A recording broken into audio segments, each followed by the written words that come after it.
pensioner shall be oppressed. Chairman Ondo State Union of Pensioners, Mr. Johnson Osunyemi, hailed the state government for regular payment of their entitlements. Although we still tremble under the cumbersome yoke of unpaid gratuities, we have decided to celebrate our governor today because he has paid all our arrears of pensions, which he inherited from his predecessor. Equally true, he has implemented all the increases in our pensions. These are the 33.4% and the consequential increase in our pensions. All have been implemented by the state government. The state governor, Oluwarotimi Akeredolu, who was represented by his special advisor on union matters and special duties, Mr. Dare Aragbaye, said as part of his commitment to the welfare of pensioners, monthly pensions are being paid as and when due, while government prioritizes allocation of substantial amounts of money for payment of gratuities. On his assumption of office that he will make it a priority. Workers, both serving and retired, their welfare will be his priority. And since then, he had not turned away from that path. Governor Oluwarotimi Akeredolu, represented by Mr. Dare Aragbaye, among others, was presented with Award of Excellence. Adewumi Taiwo, Osrc News. Enugu State Governor Peter Mbah says the sit-at-home order declared by the proscribed members of the indigenous people of Biafra IPOB is no longer enforced in the southeast. He said the states no longer have a sit-at-home in Enugu and in the southeast. He said business and economic activities are back, adding that what is now left is to erase that sad memory from our history. Members of South African political parties and civil society organizations have marched through the streets of Johannesburg demanding a permanent ceasefire in the Gaza Strip as they marked the International Day of Solidarity with the Palestinian people. Rival political parties, including the ruling African National Congress and the left-wing opposition Economic Freedom Fighters, were among many demonstrators who marched across the Nelson Mandela Bridge to protest against Israel's military offensive in Gaza against Hamas. It is not the war that started on the 7th of October as Arab people want to claim. It started 75 years ago when that area, that region was occupied by the Israelis. I'm here to really just express our outcry and horror at the 247 healthcare workers that have been killed in Gaza, the hospitals that have been bombed, and the civilians and children that have been targeted. Still on the Israel-Hamas uprising, with just hours to go before a fragile truce ends, high-level diplomatic efforts are taking place at the United Nations in New York to try to avoid more bombardment of Gaza. Shiwadetola reports.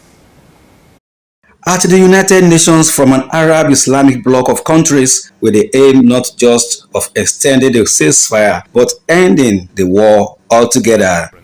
So we are here to make a clear statement that a truce is not enough. What is needed is a ceasefire.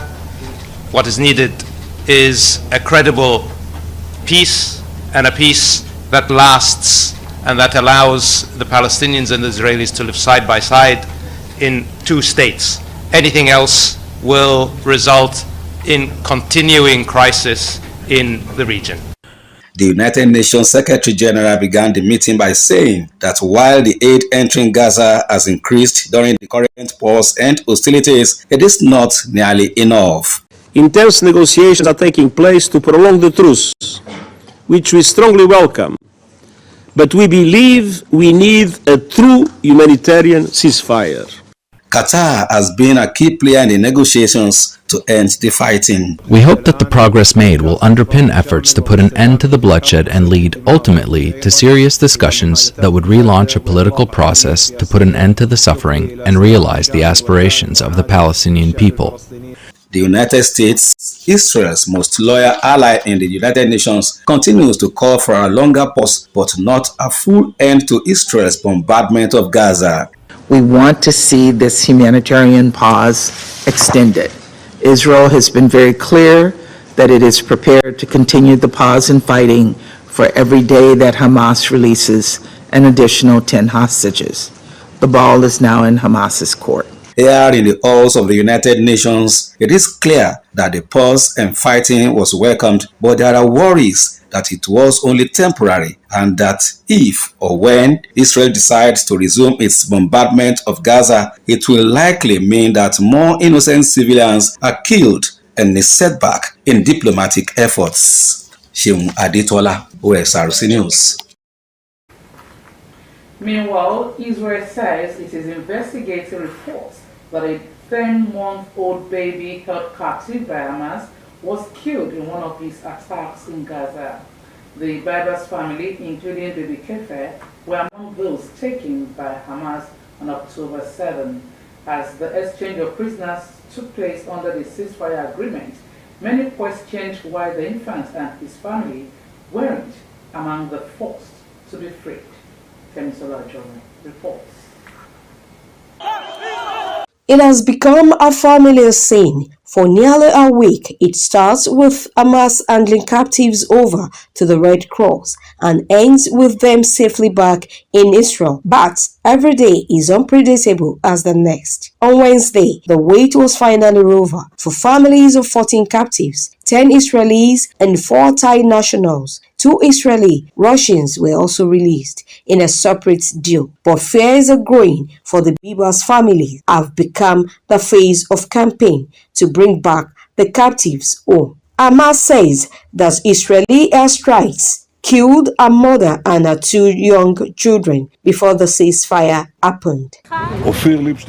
Israeli Prime Minister Benjamin Netanyahu says the military is trying to verify the claim that has shocked many.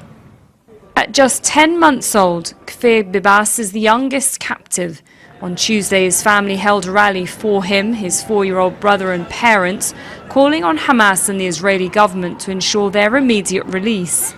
Israeli Prime Minister Benjamin Netanyahu says the military is trying to verify the claim that has shocked many. At just 10 months old, Kfir Bibas is the youngest captive. On Tuesday, his family held a rally for him, his 4-year-old brother and parents, calling on Hamas and the Israeli government to ensure their immediate release. Israel is vowing to continue with its airstrikes and ground offensive when the ceasefire ends, while maintaining that bringing back all of the captives is still a priority. We are in complex moments and in a window of time for the return of our abductees. We will work to exhaust it as much as possible. At the same time, we are prepared and ready to return to combat at any time.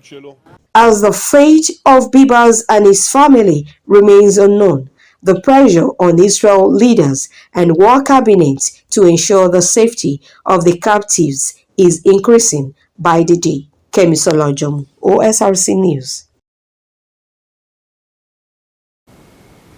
In a related development, freed Palestinians have spoken about the grave conditions they faced while in Israel prison. More Palestinians are expected to be released as part of the truce agreement between Israel and Hamas, but there are concerns among who have already been freed about the never-ending intimidation and threats of being arrested again. I was warned not to celebrate my freedom and not to throw stones. Of course they can get me again, but in the end, what do you want me to do? I'm just defending myself and my village. I'm not a terrorist, as they say. There is psychological torture. It wasn't like that before. Now they lock you in a room until you're broken and admit to anything they want. When I got home, the officer in our area told me my movements were being monitored, and next time they'd harm my wife as well. Palestinians must pay the price for the attack, regardless of whether they took part in it or not. And then all those detained are used for exchanges during deals. That's why I say that those who were held after October the 7th are hostages and not prisoners. One of the guys was so badly beaten, his cellmates kept calling and yelling for someone to help. When they finally arrived, they felt his pulse through the bars. He was dead. After that, they would just insult us. When a soldier came to fetch me before my release, he said they would hunt me down and bring me back to jail. Away from Israel-Hamas war to Dubai. To a lot of people, Dubai might seem a dubious choice for a climate summit. It owes its very existence to oil money, not to mention energy-hungry air conditioning. Temperatures can reach 50 degrees Celsius in the desert. It is something that will help focus these allegations are false, not true, incorrect, and not accurate. And it's an attempt to undermine the work of the COP28 presidency. It is in the interest of everyone that we keep investing and double down on the renewable. We are doing all of the above. Renewables, solar, wind, we're expanding in carbon capture, we're expanding in hydrogen. The reality is the world needs energy. The climate targets by 2050 or early, I think these are challenging targets. Let's acknowledge that. I strongly believe that they can be met. Let's not underestimate when we come together, we act. Let's not underestimate when there is a clear and present danger, we respond.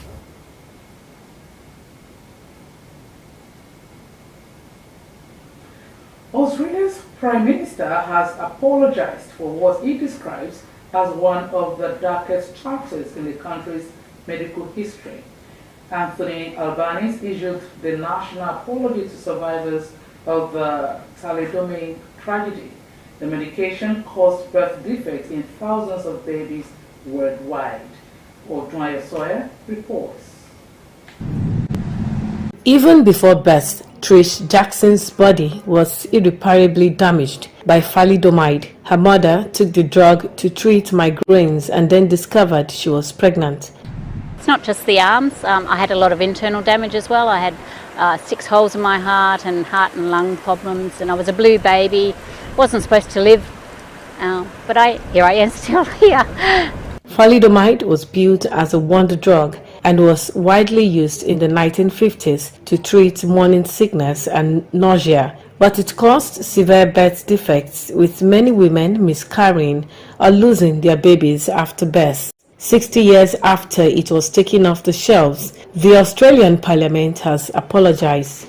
We are sorry for the harm and the hurt and the hardship you have endured. We are sorry for all the cruelty you have had to bear. We are sorry for all the opportunities you have been denied. A Senate committee found that the government failed to recall the drug despite global warnings, and that if it had acted more quickly, 20% of survivors might not have been affected. Worldwide, more than 10,000 children are believed to have been born with birth defects because of the use of thalidomide, with an estimated 40% dying within a year. And while the survivors here in Australia have welcomed the apology, they still believe that more can be done. That includes healthcare, which survivors say is still difficult to navigate. I think it would be lovely to see that from this apology that the government step up and plug some of the holes that are in that program. Thalidomide's with me 24/7. I get no break from it. It's impacted every aspect of my life: walking, dressing, eating, drinking, every aspect. For Trish Jackson, this apology won't change everyday life, and it is too late for those who died, but she says it is a step forward in the healing process. Odunayo Sawyer, OSRC News. Former United Nations Secretary of State Henry Kissinger has died at the age of 100. He passed away at his home in Connecticut on Wednesday. The veteran politician had major influence on American foreign policy under Presidents Richard Nixon and Gerald Ford. Born in Germany in 1923, Mr. Kissinger fled the Nazi regime with his family as a teenager and settled in the U.S. in 1938. During 8 years as a National Security Advisor and Secretary of State, Dr. Kissinger was involved in major foreign policy events, including the first example of shuttle diplomacy, seeking peace in the Middle East, secret negotiations with China to defrost relations between the burgeoning superpowers, and the investigation of the Paris peace talks, seeking an end to the Vietnam conflict. In 1973, he was jointly awarded the Nobel Peace Prize for his efforts to negotiate an end to the Vietnam War. And that's World at Noon. Thanks for watching. Good afternoon.